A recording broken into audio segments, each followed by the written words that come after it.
நள்ளிரவு 3 மணிக்கு வந்த அன்னோன் கால். அதை எடுத்தவுடன் நடந்தது பயங்கரம். அருண் நள்ளிரவு 3 மணிக்கு தூங்கிக் கொண்டிருந்தான். அவனோட ஃபோன் திடீர்னு ரிங் ஆனது. Unknown number. அவன் எடுத்ததும் ஒரு மெதுவான குரல், நீ எங்கே இருக்கேன்னு எனக்கு தெரியும். அருண் பயந்துட்டு கால் கட் பண்ணான். ஆனால் ஃபோன் மீண்டும் ரிங். இந்த தடவை ஸ்பீக்கரில் போட்டான். அந்த குரல் சொன்னது, உன் பின்னாடி பாரு. அவன் திரும்பி பார்த்தான். யாரும் இல்லை. ஆனால் ஃபோன் கேமராவில் அவன் பின்னாடி யாரோ நின்றது. 3 மணி நேரத்தில் செத்தவனோட நம்பரில் இருந்து கால் வந்தா நீ என்ன பண்ணுவ? அருண் இரவு 3 மணிக்கு ஃபோன் யூஸ் பண்ணிட்டு இருந்தான். திடீர்னு அன்னோன் நம்பர்ல இருந்து கால் வந்துச்சு. அவன் அட்டென்ட் பண்ணான். ஆனால் ஒரு வாய்ஸ், நான் தான். நீ மறந்துட்டியா? அருண் ஷாக் ஆயிட்டான். ஏன்னா அது அவன் செத்த ஃப்ரெண்டோட நம்பர். அடுத்த நாள் அருண் ஃபோனில் ஒரு மெசேஜ் வந்துச்சு. இன்னைக்கு உன்னை பார்க்க வர்றேன். அருண் ஃபோன் ஆஃப் பண்ணிட்டு ரிலீஃப் தூங்கிட்டான். ஆனால் மறுபடியும் 3 மணிக்கு ஃபோன் திரும்பவும் ரிங் ஆச்சு. அதே நம்பர். இந்த வீடியோ முடிஞ்சதும் நீ லைட் ஆஃப் பண்ணவே பயப்படுவ. 2 மணி ரவி தனியாக இருந்தான். ஃபேஸ் வாஷ் பண்ணிட்டு மிரர் பார்த்தான். அப்போதான் அது தெரிஞ்சது. மிரரில் எழுதப்பட்டிருந்தது, டர்ன் அரவுண்ட். அவன் சிரிச்சான், பிராங்க் நினச்சான். ஆனால் அடுத்த நிமிஷம் மெசேஜ் சேஞ்ச் ஆயிடுச்சு. Don't look behind you. Ravi freeze ஆகிட்டான். பின்னாடி ஸ்லோலி காற்று ஃபீல் ஆனது. அவன் திரும்பவே இல்லை. மிரரில் ரிஃப்ளெக்ஷன் மட்டும் சிரிக்க ஆரம்பிச்சது. Light off. அவன் கத்தின சத்தம் மட்டும்தான் மீதம் இருந்தது. அடுத்த நாள் மிரர் மட்டும் இருந்தது. கல்யாண போட்டோ செத்தவங்க நிற்கிறாங்கன்னா 1920களில் இருந்த ஒரு பழமையான கேமரா. அதில் ஒரு பயங்கரமான ரகசியம் இருக்கு. ஒரு குடும்ப கல்யாணத்தில் ஒரு புகைப்படக்காரன் அந்த கேமராவை பயன்படுத்தினான். போட்டோ டெவலப் பண்ணும்போது அவன் அதிர்ச்சி அடைந்தான். போட்டோவில் இருந்தது விருந்தினர்கள் இல்லை, ஆனா இறந்த உறவினர்கள். அவர்கள் எல்லாம் மணமகளின் பக்கத்தில் நின்று அமைதியாக பார்த்து கொண்டிருந்தார்கள். சிலர் இதை கெமிக்கல் ரியாக்ஷன் சொன்னாங்க. ஆனா யாராலையும் அதை விளக்க முடியல. அந்த கேமரா இன்னும் இருக்கிறது. அடுத்த கல்யாணத்துல யாரோட படம் எடுக்கும்? அடுத்த தடவை கல்யாண போட்டோ எடுக்கும்போது பின்னாடி யார் நிற்கிறாங்கன்னு நல்லாக கவனிங்க. நீங்க இரவு 2 மணிக்கு அழகான பெண் கூப்பிட்டா போவீங்களா?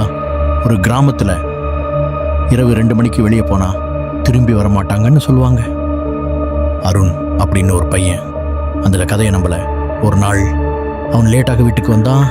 அப்போ ஒரு அழகான பெண் அவனை கூப்பிட்டா. அவள் சிரிச்சா. ஆனா அவளோட கால் மண்ண டச்சிங் இல்லை. அவன் அருகே போன உடனே அவள் முகம் மாறி கண்கள் கருப்பு. அது மோகினி.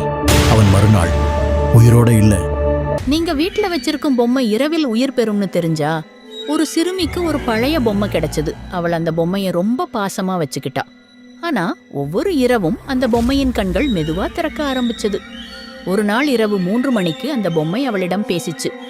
நான் இங்க இருந்து போக மாட்டேன். நீ என்னை சப்ஸ்கிரைப் செய்யும் வரை. அடுத்த நாள் அந்த சிறுமி காணாமல் போனாள். ஆனா அந்த பொம்மை இன்னும் அவங்க வீட்டுல இருக்குது. இப்போ நள்ளிரவு 3 மணிக்கு யாரோ சமையல் பண்ற சத்தம் கேட்டதா? நள்ளிரவு 3 மணிக்கு கிச்சன்ல இருந்து வெசல் சத்தம். பார்த்தா யாரும் இல்ல. ஆனா அடுப்பு ஆன். ஒரு நிழல் மெதுவா உருவம் எடுத்தது. அது ஒரு பேய்.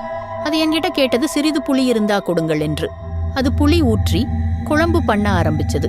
ஆனா அந்த குழம்பு சாதாரணம் இல்ல, கருப்பு நிறம். அது சாப்பிட்டதுக்கு அப்புறம் கேமரா நோக்கி திரும்பி, சப்ஸ்கிரைப் பண்ணிட்டியா? நீயும் சாப்பிடுவியா? நெக்ஸ்ட் டைம் கிச்சன்ல சத்தம் கேட்டா போய் செக் பண்ணாதீங்க. ஒரு பெண் நான் சேஃப்னு நினைச்சா அந்த இரவே அவள் காணாமல் போயிட்டா. ஒரு கிராமத்தில இரவு 3 மணிக்கு ஒரு நிழல் சுற்றி திரியும். அந்த பேய் கன்னி பெண்களை மட்டும் தேடி வருமா. ஒரு நாள் மீனா தனியா வீட்டுல இருந்தாள். திடீர்னு கதவு தட்டும் சத்தம். அவள் கதவு திறந்தவுடன் யாரும் இல்ல. ஆனா பின்னாடி நின்றிருந்தது அந்த பேய். அதை பார்த்த மீனா கதறினாள். அடுத்த நாள் மீனா காணாம போனால். இன்னும் அந்த பேய் தேடிக்கிட்டு தான் இருக்கு. அது நீங்களா கூட இருக்கலாம். 3 மணிக்கு உங்க பேரை யாராவது அழைத்தா திரும்பி பார்க்காதீங்க. அருண் இரவு 3 மணிக்கு தனியா போன் யூஸ் பண்ணிட்டு இருந்தான். அப்போ அவன் காதுல ஒரு குரல் அருண்னு அழைச்சது. அவன் திரும்பி பார்த்தான். ஆனா யாரும் இல்ல. ஆனா மிரர்ல அவன் பின்னாடி ஒரு ஜின் நின்று இருந்தது. அது மெதுவா சொன்னது, நீ திரும்பி பார்த்ததால அப்போ சப்ஸ்கிரைப் பண்ணு. உனக்கு தைரியம் இருந்தால் லைக் பண்ணு. இன்னைக்கு இரவு யாராவது உங்க பேரை அழைச்சா அது மனிதன் இல்ல. நீங்க தூங்கும்போது உங்க முகத்தோட வேற யாராவது நின்றா என்ன பண்ணுவீங்க? விக்னேஷ் இரவு 3 மணிக்கு தூங்கிக்கிட்டே இருந்தான்.